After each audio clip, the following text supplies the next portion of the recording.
ಸರಿಯಾದ ಸಮಯಕ್ಕೆ ಬಂದಿರಿ. ನನಗೆ ಯಾರಲ್ಲಿಯೂ ಕೋಪವಿಲ್ಲ. ಅರ್ಜುನನ ಸಮ್ಮುಖದಲ್ಲಿ ನಿಮಗೊಂದು ಮಾತನ್ನು ತಿಳಿಸಬೇಕೆಂದಿದ್ದೇನೆ. ಅದನ್ನು ನಿಮ್ಮಿಬ್ಬರಿಗೆ ಈಗಲೇ ತಿಳಿಸುವೆನು. ಈ ಸಂಧಿಯ ಪ್ರಸ್ತಾಪವು ನಿಮಗೆ ಉಚಿತವಾಗಿ ಕಾಣಬಹುದು. ಅರ್ಜುನನು ಅನುಮೋದಿಸಬಹುದು, ನಕುಲ ಸಹದೇವರು ಸುಮ್ಮನಿರಬಹುದು. ಈ ದಾಸ್ಯಾವೃತ್ತಿಯನ್ನು ಪಾಂಡವರ ಕಳಂಕವೆಂದು ಭಾವಿಸಿರನು. ಕಂಡವರ ಮನೆ ಬಾಗಿಲಲ್ಲಿ ಸಂಧ್ಯಾಚರಣೆ ಮಾಡಲು ಪಾಂಡುರಾಜೇಂದ್ರನು ನಮ್ಮನ್ನು ಪುತ್ರನಾಗಿ ಪಡೆಯಲಿಲ್ಲ. ಈ ಅಪಮಾನವು ನಿಮಗೆ ಅಸಹ್ಯವಾಗದಿರುವುದು ಇನ್ನೊಂದು ಗಳಿಗೂ ಸಹಿಸಲಾರೆ. ಯುದ್ಧಕ್ಕಾಗಿ ನಿಮ್ಮ ಅನುಮತಿಯನ್ನಾಗಲಿ ಅರ್ಜುನನ ಸಹಾಯವನ್ನಾಗಲಿ ನಾನು ಅಪೇಕ್ಷಿಸುವುದಿಲ್ಲ. ನಾನು ಈ ನನ್ನ ಕಡೆ ಇವೆರಡೇ ಇಡೀ ಕುಲಕುಲವನ್ನು ನಾಶ ಮಾಡಬಲ್ಲದು. ನಿಶ್ಚಿಂತರಾಗಿ ಸಂಧಿಯ ಪ್ರಸ್ತಾಪದಲ್ಲಿ ತೊಡಗಿ ನನಗೆ ತೋರಿದನು ನಾನು ಮಾಡಿಯೇ ಬಿಡನು. ಭೀಮಸೇನ,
ಸಹೋದರ, ನಿನ್ನ ಕೋಪವನ್ನು ತಡೆಯುವ ಶಕ್ತಿ ನನಗಿಲ್ಲ. ಶಾಂತನಾಗು ತಮ್ಮ. ಕೋಪ ಮಾಡಬೇಡಣ್ಣ. ಧರ್ಮರಾಜನು ನಮ್ಮೆಲ್ಲರಿಗಿಂತ ಹಿರಿಯವನು. ಆತನ ಇಷ್ಟಕ್ಕೆ ವಿರುದ್ಧವಾಗಿ ಯುದ್ಧವನ್ನು ಪ್ರಾರಂಭಿಸುವುದು ನಮಗೆ ಅನುಚಿತ. ಇದಕ್ಕೆ ಏನಂತ ಹೇಳಿದೆ ಪಾಂಚಾಲಿ? ಧರ್ಮವೆಂದು ಹಂಬಲಿಸುತ್ತಾ ಕ್ಷತ್ರಿಯ ಧರ್ಮವನ್ನೇ ಮರೆಯುವುದು ನಿಮಗೆ ಉಚಿತವಲ್ಲ ಸ್ವಾಮಿ. ಪಾಂಚಾಲಿ, ಯುದ್ಧದಂತೆ ಶಾಂತಿಯ ರಕ್ಷಣೆಯು ಕ್ಷತ್ರಿಯರ ಕರ್ತವ್ಯ. ಯುದ್ಧವು ಎಂಥ ಘೋರ ಕರ್ಮವೆಂದು ನೀನಿನ್ನೂ ತಿಳಿದಿಲ್ಲ. ನಾವುಗಳು ಅಭಿಮಾನಕ್ಕೆ ವಶರಾಗಿ ಯುದ್ಧವನ್ನು ಪ್ರಾರಂಭಿಸಿ ಆದರೆ ನಮ್ಮ ಅವಿಚಾರಕ್ಕಾಗಿ ನಾವೇ ದುಃಖಿಸಬೇಕಾಗುವುದು. ಅದಕ್ಕಾಗಿ ಅಲ್ಲವೇ ನಾನು ಹೆದರಿ ಸಂಧಿಗಾಗಿ ಸರ್ವ ಪ್ರಯತ್ನಗಳನ್ನು ಮಾಡುತ್ತಿರುವುದು. ರಾಜೇಂದ್ರ, ಒಬ್ಬ ದೋಮಿನ ಸಂಧಾನ ಕಳಿಸಿ ಅಪಮಾನವನ್ನು ಹೊಂದಿದಿರಿ. ಕುಲಪುರೋಹಿತನನ್ನು ಸಂಧಿ ಕಳಿಸಲು ಮದುವೆ ಒತ್ತಡವಿಲ್ಲ ಎಂಬ ಪರಿಜ್ಞಾನವೂ ನಿಮಗಿಲ್ಲದಂತಾಯಿತು. ಏನಿದು ಕೋಲಾಹಲ? ಅರ್ಜುನ, ನಾನಿನ್ನು ಹೊರಡುವೆನು. ಈ ಸಂಧಿಯ ಫಲಾಫಲಗಳನ್ನು ಕೇಳುವುದಿಲ್ಲ ನನಗೇನು ಪ್ರಯೋಜನವಿಲ್ಲ. ನಿಮ್ಮ ಪೌರುಷ ವರ್ತನೆಯ ಪುರಸ್ಕಾರವು ನಿಮಗಿರಲಿ. ನನ್ನ ಪ್ರತಿಜ್ಞೆಯಂತೆ ನಡೆಯುವ ಸ್ವಾತಂತ್ರ್ಯ ನನಗಿರಲಿ. ಸ್ವಾಮಿ, ಸ್ವಲ್ಪ ತಡೆಯಿರಿ. ಶ್ರೀಕೃಷ್ಣ ಪರಮಾತ್ಮನಿತ್ತಲೇ ಬರುತ್ತಿರುವರು. ಆತನಿಂದ ರಾಜ್ಯಸಭೆಯ ಸಮಾಚಾರವನ್ನು ತಿಳಿದುಕೊಂಡು ಅನಂತರ ನಿಮ್ಮ ಇಷ್ಟ ಬಂದಂತೆ ಮಾಡುವಿರಂತೆ. ಘನಶ್ಯಾಮ ಸುಂದರ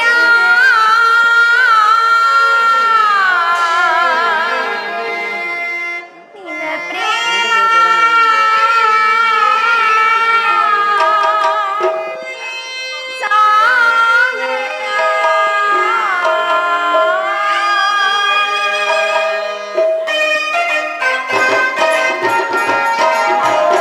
ಮಗನೇ,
ಮನದನು ಮಾನವ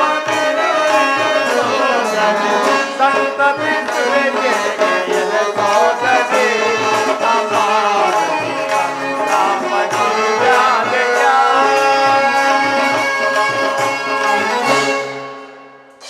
ಪಾಂಡುಪುತ್ರರ ಪ್ರಣಾಮ. ವಿಜಯಶಾಲಿಯಾಗಿ ಧರ್ಮನಂದನ. ಪರಮಾತ್ಮ, ಹೋದ ಕಾರ್ಯವೇನಾಯಿತು? ಯದುಪತಿಗೆ ನನ್ನ ಅನಂತ ವಂದನೆಗಳು. ಜಯಶೀಲನಾಗು ಭೀಮಸೇನ. ಪರಮಾತ್ಮ, ಹೋದ ಕಾರ್ಯವೇನಾಯಿತು? ಓದವರಾರು ಕೃಷ್ಣನಲ್ಲವೇ? ಅಂದರೆ ನಿನ್ನ ಮಾತಿನ ಅರ್ಥ? ಎಲ್ಲವೂ ತಕ್ಕ ರೀತಿಯಲ್ಲಿ ನಾನು ನಿರೀಕ್ಷಿಸಿದಂತೆಯೇ ನಡೆಯಿತು. ಭೀಷ್ಮ ದ್ರೋಣಾದಿಗಳು ನನ್ನನ್ನು ವಿಧ ವಿಧವಾಗಿ ಸನ್ಮಾನಿಸಿದರು. ಸಂಧ್ಯಾ ವಿಚಾರವೂ ನಡೆಯುತ್ತೆ ಪರಮಾತ್ಮ. ನಡೆಯಿತು. ಪಾಂಚಾಲೆ, ನಾನಿಲ್ಲಿರುವುದು ನನಗೆ ಸಾಧ್ಯವಿಲ್ಲ. ಅವರ ಇಚ್ಛೆಯಂತೆ ಅವರು ನಡೆಯಲಿ. ನನಗೆ ತೋರಿದ್ದನ್ನು ನಾನು ಮಾಡುವೆನು. ಸ್ವಾಮಿ, ಸ್ವಲ್ಪ ತಡೆಯಿರಿ. ನಮ್ಮ ಅಣ್ಣನ ಮಾತು ಮುಗಿಯಲಿ. ನಿಮ್ಮಣ್ಣನ ಮಾತು ಮುಗಿಯುವುದರಲ್ಲಿ ನನ್ನ ತಾಳ್ಮೆಯೇ ಮುಗಿಯುವುದು. ಸಂಧ್ಯಾ ವಿಚಾರವೂ ನಡೆಯುತ್ತೆ ಪರಮಾತ್ಮ. ನಡೆಯಿತು. ನಾನು ನಿರೀಕ್ಷಿಸಿದಂತೆ ತಕ್ಕ ರೀತಿಯಲ್ಲೇ ನಡೆಯಿತು. ನಾನಿದನ್ನು ತಡೆಯಲಾರೆ ರುಕ್ಮಿಣಿಪತಿ. ನಿನ್ನ ಸಮಸ್ಯೆಯ ಮಾತುಗಳು ನನಗೆ ಬೇಡ. ಅಗ್ರಜನ ಅಪೇಕ್ಷೆಯಂತೆ ಐದು ಗ್ರಾಮಗಳಿಗೆ ಸಂಧಿ ಆಯಿತೆ.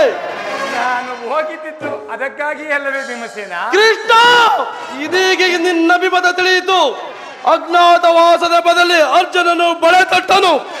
ಈ ಸಂಧಿಯ ನೆಪದಲ್ಲಿ ನಮಗೆಲ್ಲರಿಗೂ ಬಳೆ ತೊಡಿಸಲು ಉಳಿಸುತ್ತಿರುವ ಯಾದವಾಗ್ರಣಿ, ಈ ಪಾಂಡುಪುತ್ರರ ಮೇಲೆ ನಿನಗೇಕೆ ಇಷ್ಟೊಂದು ಆಕ್ರೋಶ? ಭೀಮಸೇನ, ನಿನಗಿಷ್ಟೊಂದು ಕೋಪವಿಲ್ಲದಿದ್ದರೆ ಆ ರಕ್ಕಸಿಯನ್ನು ಹಾಳಲು ಹೇಗೆ ಸಾಧ್ಯ? ನಿನಗೆ ಸಂಬಂಧಿಸಿದ ಒಂದು ವಿಚಾರವಿರುವುದು. ಅದನ್ನು ಕೇಳುವ ಬದಲು ನನ್ನ ಬಳಿ ಸಾವಧಾನದಿಂದ ಇರು. ವಾಸುದೇವ, ಈ ಸ್ವಾಭಿಮಾನ ಶೂನ್ಯವಾದ ಸಂಧಾನದೊಡನೆ ಈ ಪ್ರಚಂಡ ಭೀಮನಿಗೆ ಏನು ಸಂಬಂಧ? ಇರುವುದು ಅತ್ಯಂತ ನಿಕಟವಾದ ಸಂಬಂಧವಿರುವುದು. ಏನು ಆ ಸಂಬಂಧ? ಪರಮಾತ್ಮ, ಮುಂದೇನಾಯಿತು? ರಾಜ್ಯಸಭೆಯಲ್ಲಿ ನಿಮ್ಮ ವಿಚಾರವನ್ನು ತಿಳಿಸಿದೆನು. ಅದಕ್ಕೆ ಅವರೆಲ್ಲರೂ ಒಪ್ಪಿದರು. ಯಾರು ಒಪ್ಪಿದರು ಪರಮಾತ್ಮ? ಭೀಷ್ಮ, ದ್ರೋಣ, ವಿದುರ ಇನ್ನೂ ಮುಂತಾದವರು.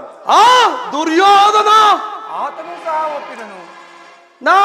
ನಾನಿಲ್ಲಿರುವುದು ಸಾಧ್ಯವಿಲ್ಲ. ಈ ದುರ್ವಾರ್ತೆಯನ್ನು ಕೇಳಬೇಕೆಂದು ನಿನ್ನ ಇಚ್ಛೆ ಆಯ್ತೆ. ಕೃಷ್ಣ, ಸಾಧಿಸು, ಚೆನ್ನಾಗಿ ಸಾಧಿಸು. ನಾನಿನ್ನು ಹೋಗುವೆನು. ಸಾದರರೇ, ನಿಮ್ಮ ಅಪೋಲ್ಸ ಫಲವನ್ನು ನೀವೇ ಅನುಭವಿಸಿರಿ. ಅದರಲ್ಲಿ ಈ ಭೀಮನು ಯಾವ ಭಾಗವನ್ನು ಅಪೇಕ್ಷಿಸುವುದಿಲ್ಲ. ಪಾಂಚಾಲೆ, ನೀನು ಮಾತ್ರ ನಿರಾಸಳಾಗಬೇಡ. ಈ ಚಂಡ ಭೀಮನು ಬದುಕಿದರೆ ನಿನ್ನ ಪರಾಭವದ ಸೇಡನ್ನು ತೀರಿಸದೇ ಬಿಡನು.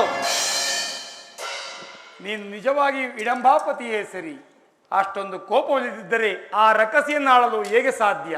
ಕೃಷ್ಣ, ಸುಮ್ಮನೆ ನನ್ನನ್ನು ಕಾಡಬೇಡ.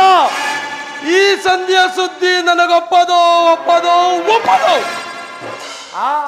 ನಿನಗೊಪ್ಪುವ ವಿಚಾರ ಹೊಂದಿರುವುದು. ಆ ದುರ್ಯೋಧನು ನಿನಗೊಂದು ಸಂದೇಶವನ್ನು ಕಳುಹಿಸಿರುವನು. ಏನು? ದುರ್ಯೋಧನನ ಸಂದೇಶ? ಆ ಸಂದೇಶ ಸಂಧಿಯಾಗಲರು. ಕೃಷ್ಣ, ಹೇಳು, ಏನೋ ಸಂದೇಶ? ಅದನ್ನು ಕೇಳುವ ಮೊದಲು ನನ್ನ ಬಳಿ ಕೈಕಟ್ಟಿಕೊಂಡು ಕುಳಿತುಕೊಳ್ಳ. ಕೃಷ್ಣ, ನಿಂತಲ್ಲೇ ಹೇಳು. ಇಲ್ಲ, ನೀನು ಕುಳಿತುಕೊಳ್ಳದ ಹೊರತು ನಾನು ಹೇಳುವುದಿಲ್ಲ. ಕೃಷ್ಣ, ಪರ್ಯಾಸವೇ? ಇದು ಪರ್ಯಾಸ್ಯವಲ್ಲ ಭೀಮಸೇನ. ನಿನ್ನನ್ನು ಕಂಡರೆ ನನಗೆ ಅಷ್ಟೊಂದು ಭಯವಾಗುವುದು. ಈ ಗದೆಯನ್ನು ಕ್ಷಣಕಾಲ ದೂರವಾಗಿಡು. ನನ್ನ ಪಾರ್ಶ್ವದಲ್ಲಿ ಕೈಕಟ್ಟಿಕೊಂಡು ಕುಳಿತಿಕೋ. ಕೃಷ್ಣ, ನನಗೆ ಪ್ರಿಯವಾದ ಸಂದೇಶವನ್ನು ಹೇಳುವೆನು. ಕೃಷ್ಣ, ನಿನ್ನ ಅಪೇಕ್ಷೆಯಂತೆ ಕುಳಿತುಕೊಳ್ಳುವೆನು. ಈಗಲಾದರೂ ಹೇಳು.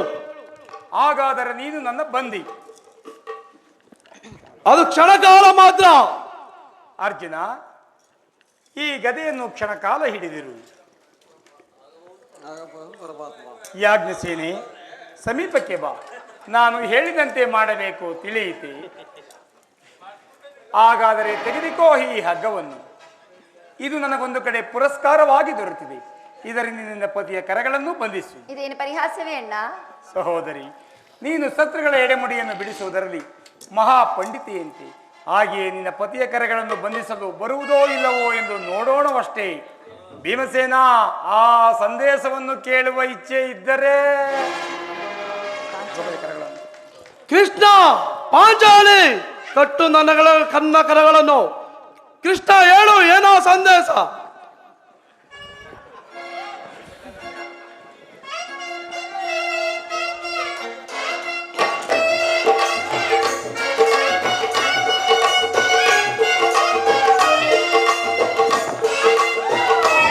ಪಾಂಚಾಲಿ,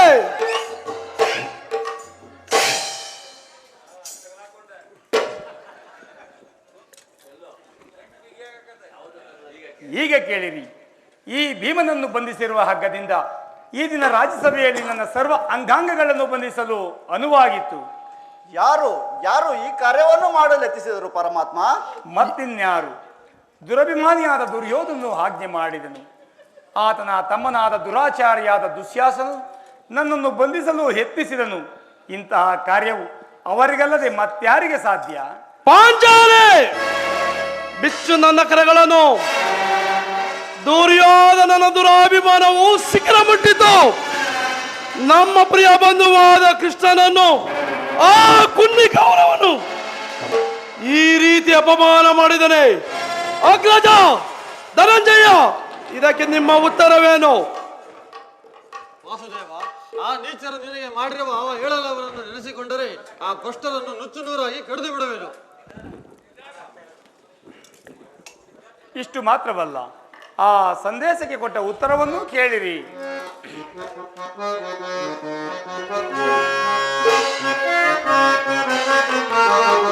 ತುಡುಕುತ್ತ ನುಡಿದ ಕೌರವನೋ ಇದೆಂಬ ಪತಿಯಲ್ಲಿ ಕೇಳೋ.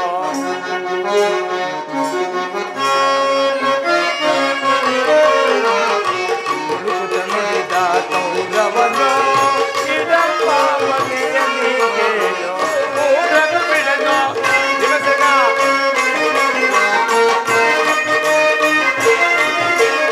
ಐವರಿಗೈದು ಗ್ರಾಮವ ಕೊಡೆನು, ಭೀಮನಿಗೊಂದು ಊರನ್ನು ಬಿಡೆನು, ಕೊಡುವೆನು ರಾಜ್ಯವ ನಾನು ಪಡಿದಾಗ ನಾನು.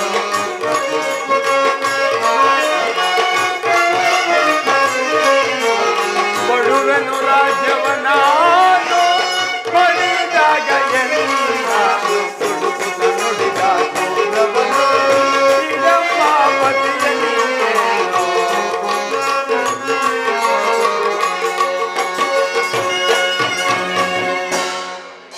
ಇಷ್ಟು ಮಾತ್ರವಲ್ಲ, ಸಂದೇಶಕ್ಕೆ ಕೊಟ್ಟ ಉತ್ತರವನ್ನೂ ಕೇಳಿರಿ. ಅದು ದೊರಕುವುದು ರಣರಂಗದಲ್ಲಿ, ಶಸ್ತ್ರಾಸ್ತ್ರಗಳ ಸಂಗ್ರಾಮದಲ್ಲಿ ಎಂದು ಹೇಳಿಯೇ ಬಿಟ್ಟನು.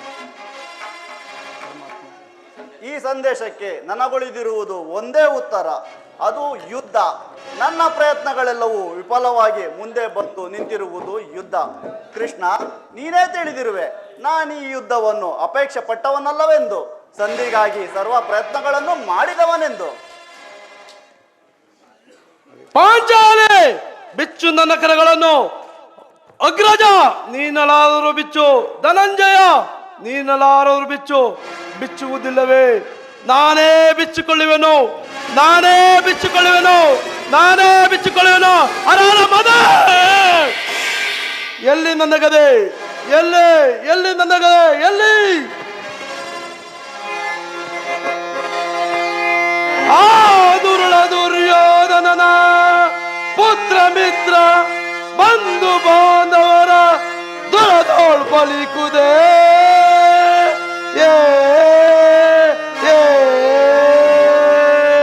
ಅರಿದು ಶಾಸನಂ ಕರುಳ ಬಗೆದು, ಅರಿದು ಶಾಸನಂ ಕರುಳ ಬಗೆದು ಈ ದೃಪದ ನಂದನೆಯ ಪರಿಭವವ ಅರಿಪೆ ಇದು ಸತ್ಯ.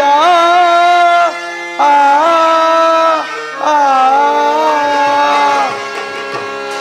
ಕೃಷ್ಣ, ಆ ಕುನ್ನು ಕೌರವರು ಧ್ವಂಸ ಮಾಡದೆ ಬಿಡನು. ನಿನ್ನ ಪಾದ ಸಾಕ್ಷಿ. ಸಪ್ತಾಶ್ವರರತಮರೋಗಂ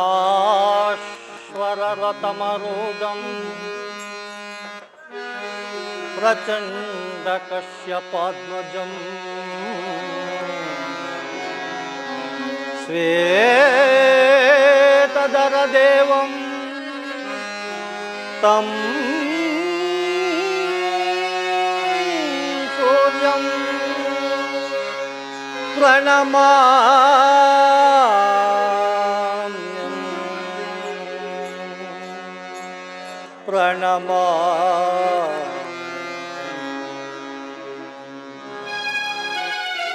ಅರಿಯಲಾರದ ಘೋರ ದೇಹದಾಬ್ದಿಯೊಳ್ ಮುಳುಗಿದೆ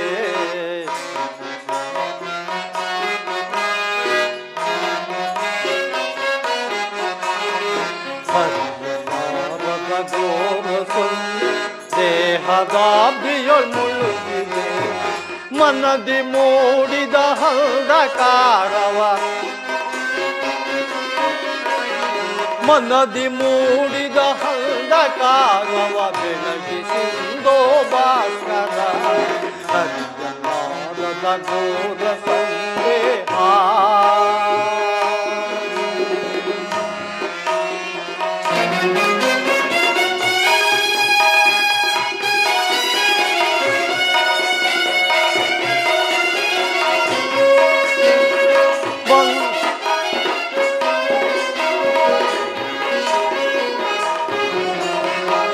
ಬಂದು ಬಾಂಧವರೆಂಬ ಪಾಶಕ್ಕೆ ಇಂದು ಸಿಲುಕಿ ನೊಂದೆ ನಾನು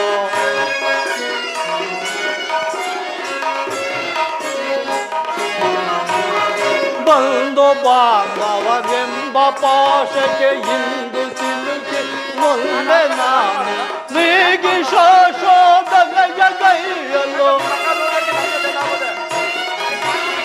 ನೀಗಿ ಶೋಷೋದಯ ಗೈಯಲು ಶಾಂತಿ ನೀಡೋ ಶ್ಯಾಮಲಾಂಗ ಶಾಂತಿ ನೀಡೋ ಶ್ಯಾಮಲಾಂಗ ಹರಿಯಲಾರದ ಘೋರ ದೇಹದಾಬ್ದಿಯೊಳ್ ಮುಳುಗಿದೆ ಹರಿಯಲಾರದ ಘೋರ ಸಂದೇಹ ಭಾಸ್ಕರ ಭಾಸ್ಕರ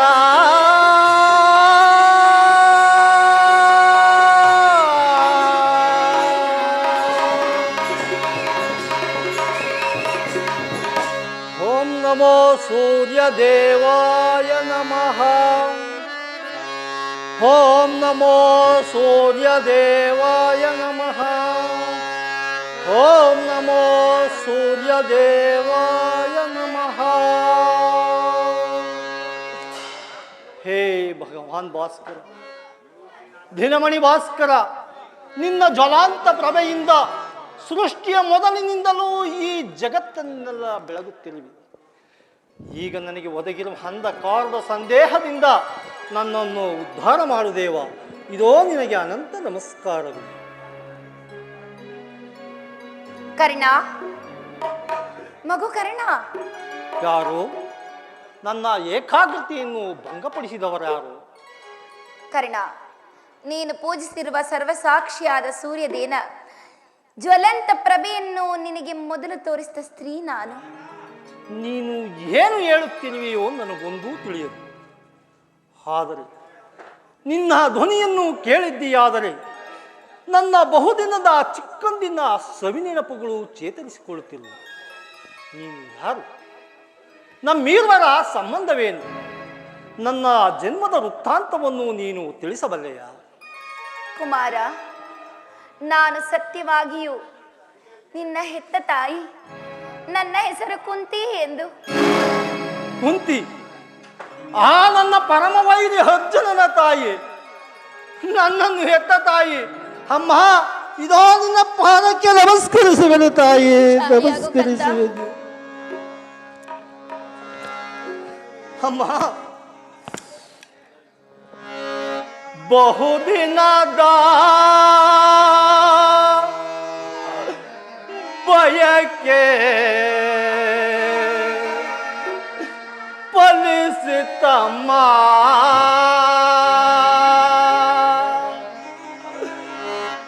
ಬಯಸಿದ ದರ್ಶನವೋ ಲಭಿಸಿತಮ್ಮ. ಬಹುದಿನದ ಬಯಕೆ ಫಲಿಸಿತಮ್ಮ ಬಯಸಿದ ದರುಶನವು ಲಭಿಸಿತಮ್ಮ ಬಹುದಿನದ ಬಯಕೆ ಫಲಿಸಿತಮ್ಮ ಅಮ್ಮ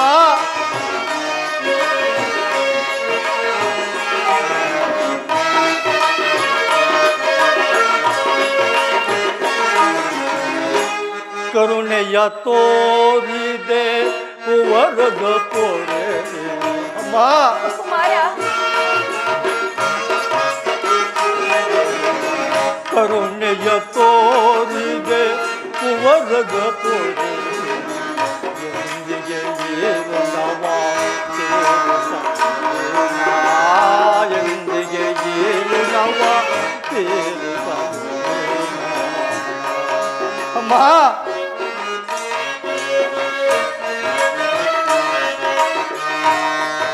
ಜನಿಸಿದ ಮರುಕ್ಷಣವೇ ಜನಕ್ಕೆ ಸದೆಯುತ್ತೆ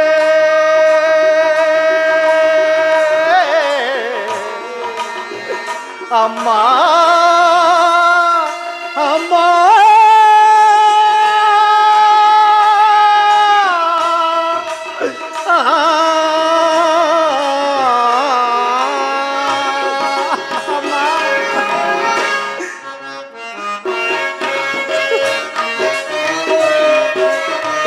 ಜನಿಸಿದ ಮರುಕ್ಷಣವೇ ಜನಕ್ಕೆ ಸದೆಯಂತೆ ಮಗುವ ಮನಾಗ ಏನು ಅಮ್ಮ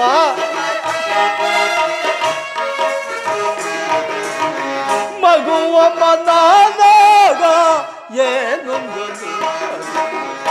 ಬಹುದಿನದ ಬಯಕೆ ಫಲಿಸಿತಮ್ಮ ಬಯಸಿದ ದರುಶನವು ಲಭಿಸಿತಮ್ಮ ಬಹುದಿನದ ಬಯಕೆ ಫಲಿಸಿತಮ್ಮ ಅಮ್ಮ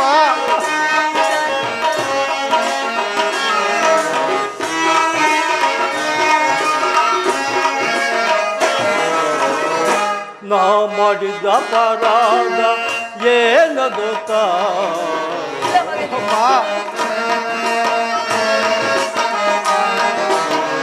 ನಾ ಮಾಡಿದ ಅಪರಾಧ ಏನದು ಅಕ್ಷಮ್ಯವೇ ಸಗಿ ಜೀವ ಅಕ್ಷಮ್ಯವೇ ಸಗಿ ಜೀವ ಅಮ್ಮ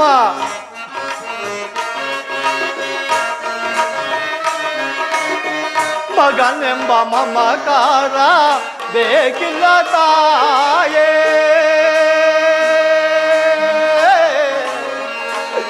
ಅಮ್ಮ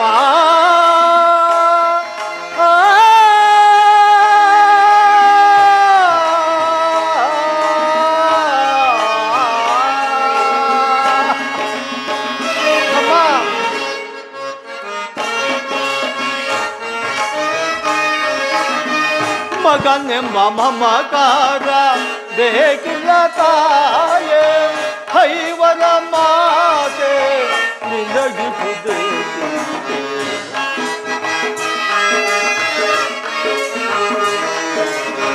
ಹೈವರ ಮಾತೆ ನಿನಗಿಸುದೇ ಬಹುದಿನದ ಬಯಕೆ ಫಲಿಸಿತಮ್ಮ ಬಯಸಿದ ದರುಶನವು ಲಭಿಸಿತಮ್ಮ ಬಹುದಿನದ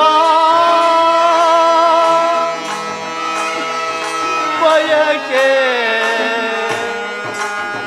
ಫಲಿಸಿತಮ್ಮ